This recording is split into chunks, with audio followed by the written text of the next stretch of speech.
An evaluation for apraxia is a little different than your typical articulation or phonology evaluation, where we might take kids through a test where they just say a word once and we kind of write down how they said it and move on. Apraxia with a motor speech exam is more dynamic, and we're going to be requiring children to repeat words, up to maybe even 5 times in a row throughout the assessment.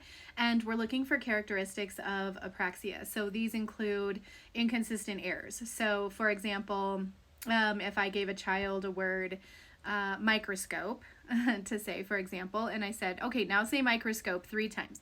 Microscope, microscope, microscope. And then they might say microscope, mito, my mom, toe.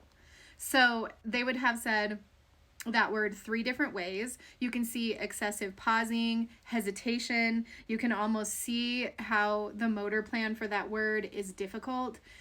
Conversely, if I have a kid who has a phonological disorder and I ask them to say it 3 times in a row, they might still have errors, but usually the errors are consistent and there's not this like struggle with excessive pausing. So it might look more like mitatope, mitatope, mitatope. It's easy, it's wrong, but it's easy to say, and there isn't this, like I said, excessive pausing, syllable segregation.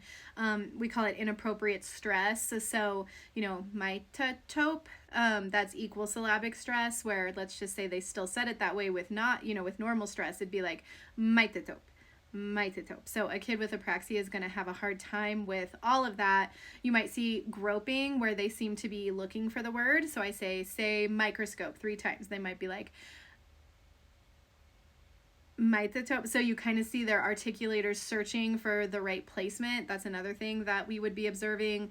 You might see vowel errors, inconsistent voicing errors, but it has to be done where a child repeats words multiple times in a row for us to see the characteristics of apraxia. So I hope that helps. Let me know if you have any other questions. I am answering questions and trying to be really good about it all the month of May, since it is Apraxia Awareness Day.